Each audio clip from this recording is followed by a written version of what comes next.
Welcome back to our YouTube channel pharmacy India plus. तो आज का ये जो लेक्चर होने वाला है वो आपके लिए मोस्ट इंपॉर्टेंट लेक्चर होने वाला है, क्योंकि आज बेटा हम एक ऐसा टॉपिक कवर अप करने जा रहे हैं जिस टॉपिक का वेटेज बहुत बहुत बहुत ज्यादा है आपके एग्जाम के लिए। Hello everyone, welcome back to our YouTube channel pharmacy India plus. I hope you all are doing well और आप सभी बच्चों की पढ़ाई एकदम अच्छे से चल रही होगी। तो जैसा कि आप सारे बच्चों को पता है कि हमने 4th सेमेस्टर के लिए अपनी ऑर्गेनिक केमिस्ट्री ऑलरेडी स्टार्ट कर दी है। तो आज का ये जो लेक्चर होने वाला है वो आपके लिए मोस्ट इंपॉर्टेंट लेक्चर होने वाला है, क्योंकि आज बेटा हम एक ऐसा टॉपिक कवर अप करने जा रहे हैं जिस टॉपिक का वेटेज बहुत बहुत बहुत ज्यादा है आपके एग्जाम के लिए। उसके अलावा अगर आप कॉम्पिटिटिव एग्जाम की तैयारी करते हो, फॉर एग्जाम्पल अगर आप GPAT, ड्रग इंस्पेक्टर या नाइपर जैसे कॉम्पिटिटिव एग्जाम की तैयारी करते हो, तो उन कॉम्पिटिटिव एग्जाम्स में भी आज के इस टॉपिक से सवाल 100% देखने को मिलता ही मिलता है। या बेसिकली सीधे शब्दों में मैं बोल सकती हूँ कि पूरी स्टीरियो केमिस्ट्री में जो सबसे इंपॉर्टेंट टॉपिक रहता है वो रहते हैं कॉन्फ़िगरेशंस। इससे पहले वाली क्लास में मैंने आपको DL कॉन्फ़िगरेशंस के बारे में बताया था। एक एक चीज, एक एक टॉपिक बहुत ही अच्छे से डिटेल में हम लोगों ने कवर अप कर लिया था। आज की क्लास में हम डिस्कस करने वाले हैं RS नोमेनक्लेचर को, यानी RS configuration of the system. तो किसी भी सिस्टम में, किसी भी ऑप्टिकल एक्टिव कंपाउंड में RS कॉन्फ़िगरेशन कैसे निकाली जाती है, किस तरीके से हम R और S नोमेनक्लेचर करते हैं, ये सारी चीजें आज हम कवर अप करेंगे और ये आपके लिए काफी ज्यादा इंपॉर्टेंट लेक्चर रहने वाला है। अच्छा, और इसके जो हैंड रिटन नोट्स होंगे वो कहां पर मिलेंगे बेटा? आपके हैंड रिटन नोट्स मिल जाएंगे आपको व्हाट्सएप या फिर टेलीग्राम पे। बहुत सारे आज हम क्वेश्चन प्रैक्टिस भी करने वाले हैं, तो ये नोट्स आपके लिए लेना बहुत ज्यादा इंपॉर्टेंट है, क्योंकि आज हम पूरा कॉन्सेप्ट भी समझेंगे। कॉन्सेप्ट के साथ साथ क्या क्वेश्चंस आएंगे, किस बेसिस पे कौन क्वेश्चंस आते हैं, क्वेश्चंस प्रैक्टिस भी आज के ही इस क्लास में होने वाला है। तो इनके PDF आप जरूर से डाउनलोड कर लीजिएगा, जो कि आपको व्हाट्सएप टेलीग्राम दोनों पर ही अवेलेबल करवा दी जाएगी। और व्हाट्सएप एंड टेलीग्राम दोनों को जुड़ने के लिए आपको क्या करना पड़ेगा, इसी वीडियो के नीचे डिस्क्रिप्शन बॉक्स में जाइएगा, आपको लिंक मिल जाएगा व्हाट्सएप एंड टेलीग्राम दोनों का। जल्दी से उस लिंक को डाउनलोड कर लीजिएगा, आप आ जाएंगे व्हाट्सएप एंड टेलीग्राम कम्युनिटी पे। इसके अलावा बेटा आप हमारी app pharmacy India mobile app भी डाउनलोड कर सकते हो। यहाँ पर आपको जितनी भी रिसेंट अपडेट्स होंगी, जितनी भी जॉब रिलेटेड अपडेट्स होंगे, या फिर अगर आपको किसी भी कॉम्पिटिटिव एग्जाम की तैयारी करनी है और अगर आपको देखना है उसके PY पेपर्स, अगर आपको देखना है कि सिलेबस क्या क्या है और टेस्ट पेपर्स कैसे होते हैं, तो वो आप देख सकते हैं बिल्कुल फ्री ऑफ कॉस्ट हमारी app pharmacy India mobile app पे। तो जरूर से डाउनलोड कर लीजिएगा। एक और इंपॉर्टेंट अनाउंसमेंट ये रहने वाली है कि इसी वीडियो के नीचे डिस्क्रिप्शन बॉक्स में बेटा एक गूगल फॉर्म का लिंक गिवन होगा आपको। उस गूगल फॉर्म पे जरूर फिलअप करिएगा उसको, क्योंकि उसी से हमें पता चलेगा आप आगे किन कॉम्पिटिटिव एग्जाम्स की तैयारी करना चाहते हैं, ताकि उसी के बेसिस पर हम आपको प्रीमियम कंटेंट प्रोवाइड करते रहे। तो आपके आने वाले एग्जाम्स की तैयारी के लिए वो फॉर्म फिल करना बहुत जरूरी है। ध्यान से उस फॉर्म को पहले फिलअप करिएगा, फिर इस वीडियो को कंटिन्यू करिएगा। तो चलिए बिना किसी देरी के हम स्टार्ट करते हैं अपना आज का टॉपिक। हमारा आज का टॉपिक है बेटा RS सिस्टम ऑफ नोमेनक्लेचर। हम देखेंगे किस तरीके से किसी भी सिस्टम में RS कॉन्फ़िगरेशन करा जाता है। RS कॉन्फ़िगरेशन का पूरे रूल सब कुछ हम यहाँ पर आज के क्लास में डिस्कस करने वाले हैं, है ना। तो RS सिस्टम ऑफ नोमेनक्लेचर, अब ये बताइए RS सिस्टम ऑफ नोमेनक्लेचर क्या होता है मैम? सुनो, पहले तो सीधी भाषा में मैं आपको समझा देती हूँ कि ये होता क्या है। जितने भी ऑप्टिकली एक्टिव कंपाउंड्स होते हैं, अब वापस से याद करो, ऑप्टिकली एक्टिव कंपाउंड्स मतलब ऐसे कंपाउंड जो प्लेन पोलराइज लाइट को क्लॉकवाइज या एंटी क्लॉकवाइज रोटेट कर सकते हैं, उन कंपाउंड्स को बोलते हैं ऑप्टिकली एक्टिव कंपाउंड्स। तो अगर प्लेन पोलराइज लाइट को कोई भी कंपाउंड रोटेट करवा रहा है, ऐसे कंपाउंड्स को क्या बोलते हैं? ऐसे कंपाउंड्स को बोलते हैं ऑप्टिकली एक्टिव कंपाउंड्स। और इन्हीं ऑप्टिकल एक्टिव कंपाउंड्स के लिए बेटा एक नोमेनक्लेचर दिया जाता है, नोमेनक्लेचर सिस्टम का यूज किया जाता है। उस नोमेनक्लेचर सिस्टम का नाम क्या होता है? उस नोमेनक्लेचर सिस्टम का नाम होता है RS नोमेनक्लेचर। यानी इसके लिए हम क्या लिख सकते हैं? हम लिख सकते हैं कि this is an absolute configuration.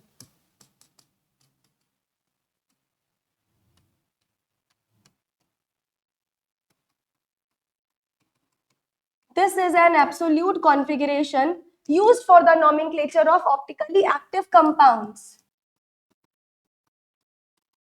यानी जितने भी हमारे पास ऑप्टिकली एक्टिव कंपाउंड्स होंगे जो PPL को क्लॉकवाइज या एंटी क्लॉकवाइज रोटेट करवा पा रहे हैं, उनके नोमेनक्लेचर के लिए हम जिस कॉन्फ़िगरेशन का यूज करते हैं, जिस एब्सोल्यूट कॉन्फ़िगरेशन का यूज करते हैं, उसको क्या कहा जाता है मैम? उस एब्सोल्यूट कॉन्फ़िगरेशन को कहा जाता है RS सिस्टम ऑफ नोमेनक्लेचर। समझ में आया? अब ये बात बहुत इंपॉर्टेंट समझ लीजिएगा जो मैं अब बताने जा रही हूँ। यहाँ पर आपने मैम दो शब्दों का यूज किया है, एक तो आपने यूज किया है R का और दूसरा आपने यूज किया है S का। अब सबसे ज्यादा डिटेल में बेटा यही समझ समझ लो। यहाँ पर आर और एस का क्या मतलब होता है बेटा? आर का मतलब होता है रैक्टस, जो कि एक लैटिन शब्द है। आर का क्या मतलब होता है मैम? आर का मतलब होता है रैक्टस। अच्छा, एस का क्या मतलब होता है? याद रखिएगा, एस का मतलब होता है बेटा सिनिस्टर।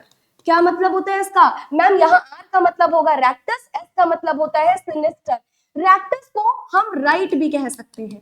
रैक्टस को क्या कह सकते हैं मैम? रैक्टस को हम कह सकते हैं राइट, और सिनिस्टर को बेटा हम कह सकते हैं लेफ्ट, है ना जी। सिनिस्टर को क्या बोला जाएगा? सिनिस्टर को बोला जाएगा लेफ्ट। अब ध्यान से मेरी बात सुनना, अगर ऑप्टिकली एक्टिव कंपाउंड जो है वो प्लेन पोलराइज लाइट को क्लॉकवाइज डायरेक्शन में घुमा रहा है, तो क्लॉकवाइज डायरेक्शन में जब जब घुमाएगा, यानी जब जब वो राइट साइड घुमाएगा, तब तक कॉन्फ़िगरेशन होगी हमारे पास आर। और जब जब आपकी plane polarise light anti clockwise direction में घूमती है, तब तब यानी लेफ्ट डायरेक्शन में घूमती है, तब तब उसकी कॉन्फ़िगरेशन हो जाएगी बेटा एस, यानी सिनिस्टर।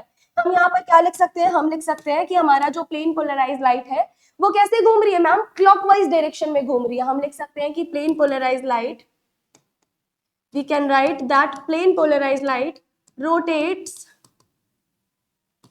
क्लॉकवाइज। किस तरीके से डायरेक्शन है इसकी मैम? ये क्लॉकवाइज डायरेक्शन में रोटेट कर रही है। यहाँ पर मैम जस्ट अपोजिट हो जाएगा, यानी यहाँ हम लिख सकते हैं कि plane polarise light rotates anti clockwise. तो लिख दीजिए भाई, plane polarise light rotates anti clockwise. बस इनके डायरेक्शन देखना ही सबसे ज्यादा इंपॉर्टेंट होता है। हमें बस एक बार डायरेक्शन समझ आ जाए कि कौन सा क्लॉकवाइज का डायरेक्शन होगा, कौन सा एंटी क्लॉकवाइज, फिर तो क्या कुछ बचा ही नहीं। अगर क्लॉकवाइज घूम रहा होगा तो रेक्टस यानी कि आर, यानी कि राइट हैंड साइड घूम रहा है। अगर एंटी क्लॉकवाइज घूम रहा होगा तो एस यानी सिनिस्टर, यानी कि लेफ्ट हैंड साइड घूम रहा है। तो क्या ये समझ आया हमारे पास आर क्या होता है, एस क्या होता है? तो the configuration of these substituents, जब ये बेसिकली जो कॉन्फिगरेशन जो दिया था वो किसने दिया था? तीन साइंटिस्ट थे बेटा। उन तीनों साइंटिस्ट ने मिलकर ये एब्सोल्यूट कॉन्फ़िगरेशन दिया था। अब कौन थे वो तीन साइंटिस्ट? उन तीन साइंटिस्ट का नाम था बेटा कान, इनगोल्ड और प्रीलोग। कान, इनगोल्ड और प्रीलोग नाम के साइंटिस्ट ने मिलकर ये हमें सारा सिस्टम दिया था, और इन्होंने हमें बेसिकली एक रूल भी दिया था जिसको आगे चल के हम प्रायोरिटी रूल के नाम से भी जानेंगे। अब क्योंकि कान, इनगोल्ड और प्रीलोग यानी CIP ने ये हमें पूरा सिस्टम दिया, इसीलिए हम पूरे RS सिस्टम को CIP सिस्टम भी बोल सकते हैं इन्हीं साइंटिस्ट के नाम पे। क्या ये चीज समझ आई आपको? Is that clear to everyone? तो अब हम यहाँ पर क्या लिखेंगे? हम लिखेंगे the configuration, या this configuration was given by 3 scientists। कौन कौन से साइंटिस्ट थे भाई? ये भी जरा मेंशन कर देना। साइंटिस्ट थे मैम हमारे पास में कान, इनगोल्ड एंड प्रीलोग। इन्होंने क्या दिया मैम? इन्होंने हमें पूरा सिस्टम समझाया। इसी की वजह से इस सिस्टम को क्या बोला जाता है मैम? इसी की वजह से इस RS सिस्टम को CIP सिस्टम भी बोला जाता है। हम लिख सकते हैं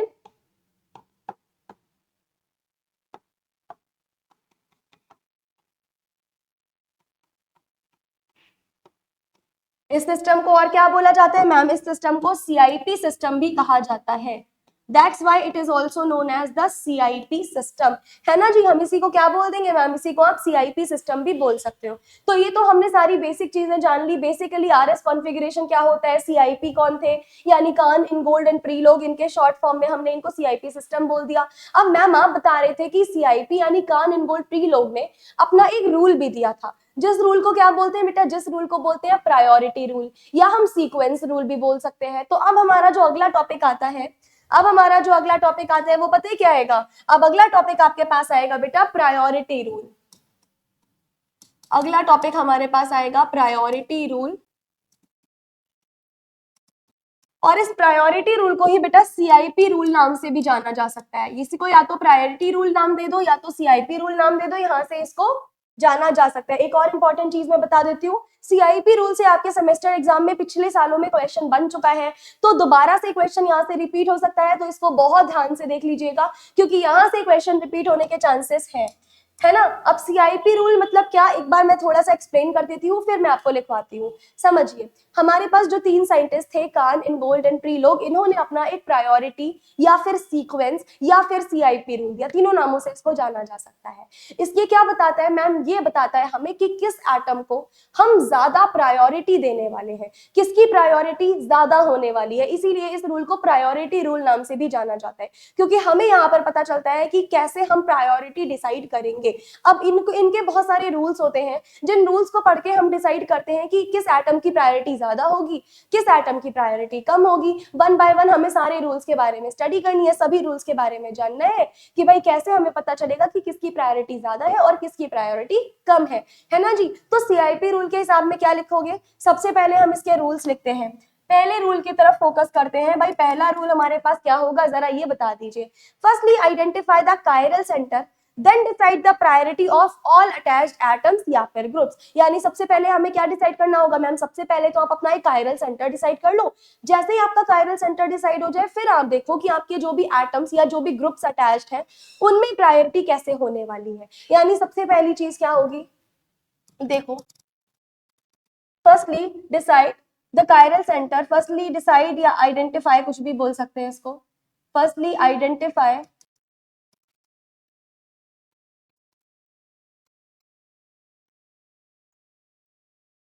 क्या इतनी बात समझ आई आपको। सबसे पहले हम क्या डिसाइड करेंगे मैम, सबसे पहले कायरल सेंटर आइडेंटिफाई करेंगे, उसके बाद हम उसमें से उस कायरल सेंटर से अटैच्ड जितने भी एटम होने वाले हैं या जितने भी ग्रुप होने वाले हैं उन सभी के क्या डिसाइड करेंगे, उन सभी की प्रायोरिटी डिसाइड करेंगे। अकॉर्डिंग कैसे प्रायोरिटी डिसाइड करेंगे बेटा, प्रायोरिटी डिसाइड होगी on the basis of their atomic number. ये बात बहुत ध्यान से समझ लीजिएगा। सबसे पहले कायरल सेंटर डिसाइड कर लिया, कायरल सेंटर डिसाइड करने के बाद जो भी उस कायरल सेंटर से एटम डायरेक्टली अटैच होगा या जो भी उसके सब्स्टिट्यूएंट्स होंगे उसके एटॉमिक नंबर के बेसिस पर बेटा हम क्या डिसाइड कर रहे होंगे, हम उसकी प्रायोरिटी डिसाइड कर रहे होंगे। आपको ये बात समझनी है बहुत ध्यान से कि जितना ज्यादा एटम्स का या ग्रुप्स का एटॉमिक नंबर होगा उतनी ज्यादा उसकी प्रायोरिटी ऑर्डर भी होगा। यानी हम यहाँ पे क्या लिख सकते हैं, हम यहाँ पे लिख सकते हैं कि मोर द एटॉमिक नंबर। क्या ये बात आपको समझ आ गई, जितना ज्यादा हमारे पास एटॉमिक नंबर होगा हम क्या करने जा रहे हैं, हम उतनी ज्यादा प्रायोरिटी देने जा रहे हैं, राइट। अब इसका एग्जाम्पल समझे, एक दो एग्जाम्पल समझते हैं इसके। जैसे कि बेटा हमारे पास है फ्लोरीन, हमारे पास है क्लोरीन, हमारे पास है ब्रोमीन और हमारे पास है आयोडीन। अब फ्लोरीन, क्लोरीन, ब्रोमीन, आयोडीन, जैसे जैसे हम टॉप टू बॉटम जा रहे हैं हमारे पास क्या इंक्रीज हो रहा है मैम, जैसे जैसे आप इधर बढ़ते चले जा रहे हो ना आपका एटॉमिक नंबर बढ़ता चला जा रहा है। क्या बढ़ता चला जा रहा है मैम, एटॉमिक नंबर बढ़ता चला जा रहा है। और बेटा जितना ज्यादा एटॉमिक नंबर बढ़ेगा उतनी ही ज्यादा प्रायोरिटी भी बढ़ेगी, जितना ज्यादा एटॉमिक नंबर बढ़ेगा उतनी ज्यादा प्रायोरिटी। यानी सबसे ज्यादा प्रायोरिटी हम बेटा आयोडीन को देंगे, फिर ब्रोमीन को, फिर क्लोरीन को और सबसे कम प्रायोरिटी यहाँ फ्लोरीन को देने वाले हैं। यानी समझ आए कैसे डिसाइड करेंगे, जितना मैम किसी भी कंपाउंड का एटॉमिक नंबर होगा उतनी ज्यादा उसको प्रायोरिटी दी जाएगी। ये तो हमारा सबसे बेसिक रूल हो गया, जितना ज्यादा एटॉमिक नंबर उतनी ज्यादा प्रायोरिटी, है ना जी। अगर देखो कायरल सेंटर से दो सब्स्टिट्यूएंट्स या दो ग्रुप अटैच्ड है हम तो क्या करेंगे। यानी अब हमारे पास आता है नेक्स्ट रूल, रूल नंबर 2। तो भाई रूल नंबर 2 हमारे पास क्या हो जाएगा, जरा आप लोग बताएंगे मुझे। इफ द टू एटम्स और group attached to the chiral centre, लिखते हैं इफ द टू एटम्स और groups are attached to the chiral centre, यानी अगर कायरल सेंटर के साथ क्या अटैच्ड हुआ है मैम, अगर कायरल के सेंटर के साथ में एक या एक से ज्यादा, बेसिकली दो या दो से ज्यादा बेसिकली अटैच्ड है, then give priority according to the next carbon. हम किसके अकॉर्डिंग प्रायोरिटी देंगे मैम, अगले कार्बन के अकॉर्डिंग प्रायोरिटी दे दीजिए। Then give priority according to the next carbon, है ना जी। प्रायोरिटी किसके अकॉर्डिंग देंगे मैम, नेक्स्ट कार्बन के अकॉर्डिंग हम प्रायोरिटी दे देंगे। जैसे कि 3 एग्जांपल मैं आपके सामने लेती हूँ। हमारे पास एक एग्जांपल है बेटा CHO, हमारा दूसरा एग्जांपल है COOH और तीसरा एग्जांपल है COOR। अब हमें यहाँ पर क्या देना है मैम, यहाँ आपको प्रायोरिटी डिसाइड करनी है कि किसकी प्रायोरिटी जो है वो ज्यादा होगी, किसकी प्रायोरिटी कम होगी। तो देखिए यहाँ पर बहुत ध्यान से समझेंगे हम सारी चीजें।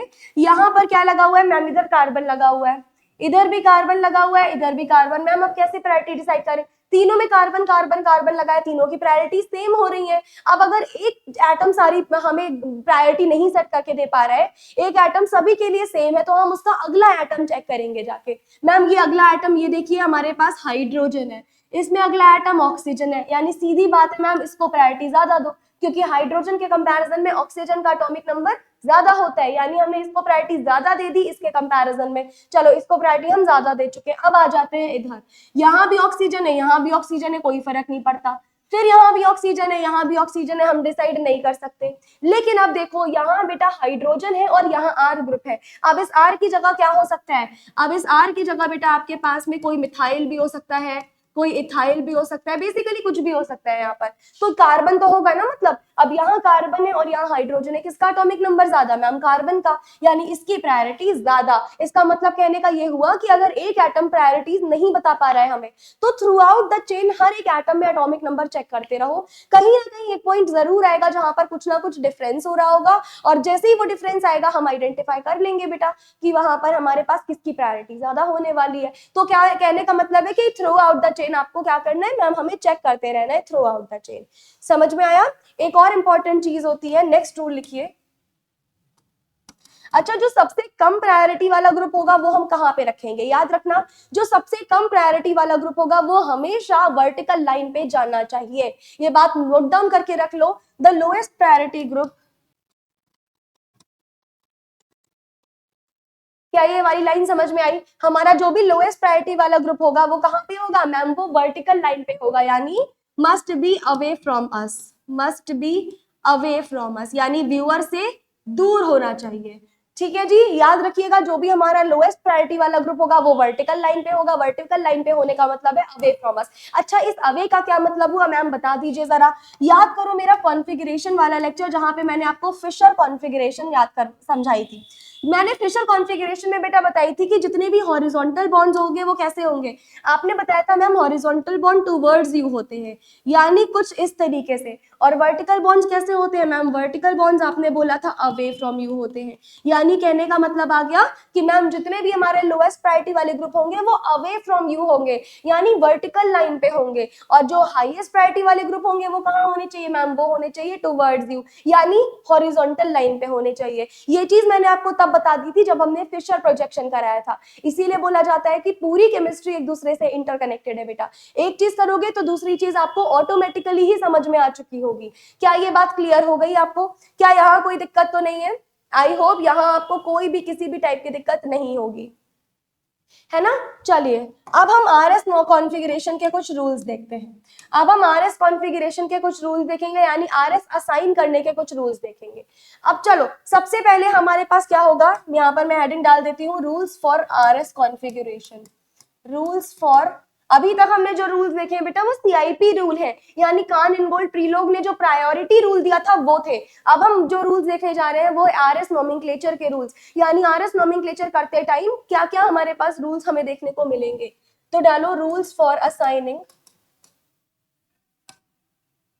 Rules for assigning RS configuration.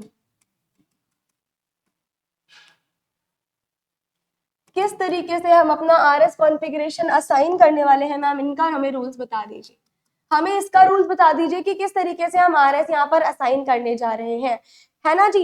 देखो, सबसे पहले इंपॉर्टेंट चीज कि जो भी हमारे पास ग्रुप होगा जो कायरल सेंटर से अटैच होगा उसको सीआईपी के अकॉर्डिंग हम क्या करेंगे मैम? उसको आप सीआईपी के अकॉर्डिंग प्रायोरिटी देंगे। यानी हमारे पास पहला रूल हो जाएगा द एटम्स और groups directly attached with chiral centres. हम लिख सकते हैं द एटम्स और ग्रुप्स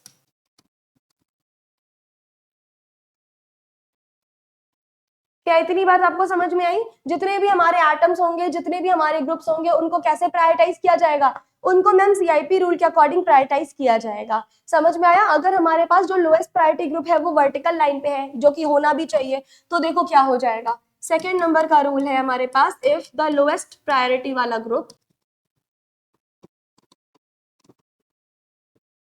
अगर हमारे पास जो लोएस्ट प्रायोरिटी वाला ग्रुप आ रहा है बेटा वो वर्टिकल लाइन पे आ जाता है, तब याद रखना हम रोटेशन कैसे करवा रहे होंगे मैम? तब आप रोटेशन कुछ इस तरीके से करवा रहे होंगे कि नंबर 1 यानी फर्स्ट प्रायोरिटी से कहां तक जाएगा?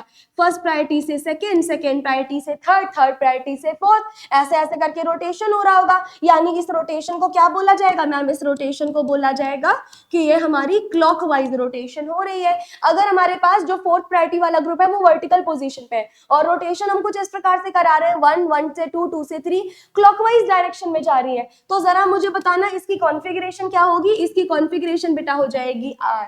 जब जब क्लॉकवाइज होता था तब रैक्टस यानी आर हो जाता था। लेकिन अगर रोटेशन हमारी कुछ ऐसे हो रही है, मान लीजिए अगर हमारी रोटेशन, अब अगर हमारी जो रोटेशन है बेटा वो भी 1, 2, 3 हो रही है, लेकिन वो क्लॉकवाइज ना होकर एंटी क्लॉकवाइज हो रही है। रोटेशन वापस से आपकी 1, 2, 3 ही है, लेकिन वो क्लॉकवाइज ना होकर अगर हो रही है एंटी क्लॉकवाइज, क्लॉकवाइज ना होकर अगर हो रही है बेटा एंटी क्लॉकवाइज, तो जब जब एंटी क्लॉकवाइज रोटेशन होगी तब तब आपका जो कॉन्फ़िगरेशन आएगा बेटा वो हो जाएगा एस। ये चीजें याद रखना, लोएस्ट प्रायोरिटी ग्रुप अगर वर्टिकल पे है जैसा हमें चाहिए था बिल्कुल वैसा ही है, तो अगर हमारे पास क्लॉकवाइज रोटेशन हो रहा होगा तो वो होगा आर, एंटी क्लॉकवाइज रोटेशन हो रहा होगा तो वो हो जाएगा एस। क्या इतनी बात समझ आई? और ये सबसे ज्यादा इंपॉर्टेंट है आपकी, है ना, ये आपकी सबसे ज्यादा इंपॉर्टेंट है। लेकिन मेन पॉइंट तो तब उठता है जब हमारी lowest priority group vertical line पर ना होकर हॉरिजॉन्टल लाइन पे प्रेजेंट है। अब सबसे बड़ी दिक्कत यहां आने वाली है आपको, क्या? इफ द,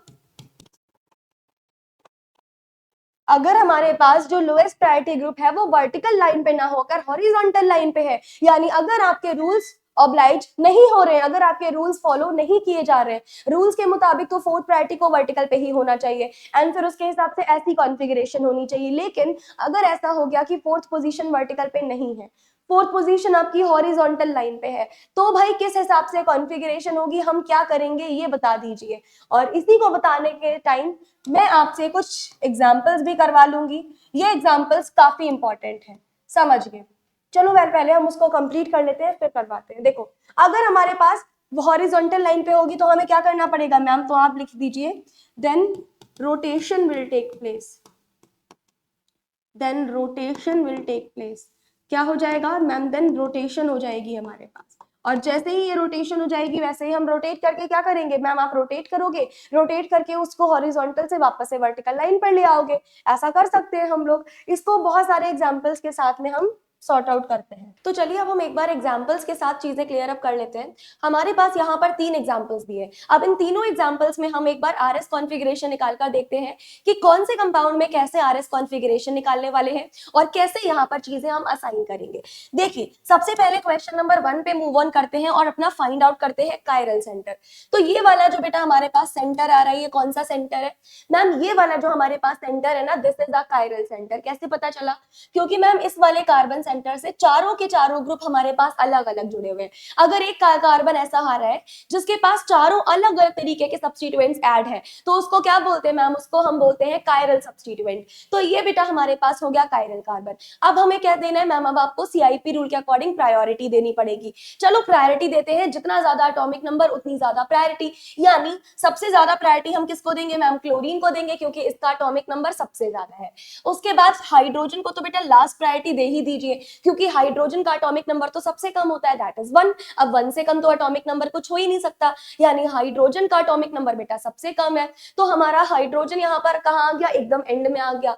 इधर है बेटा CH3 और इधर है C2H5। यहाँ 2 कार्बन है, यहाँ 1 कार्बन और 1 हाइड्रोजन है, तो प्रायोरिटी किसको देंगे? 2 कार्बन को, यानी इसको दे दो सेकेंड प्रायोरिटी, इसको दे दो थर्ड प्रायोरिटी। अब हमने यहाँ पर क्या कर लिया? यहाँ पर मैम आपने सभी को प्रायोरिटी दे दी है। अब हमें क्या करना है? रोटेशन करना है बेटा।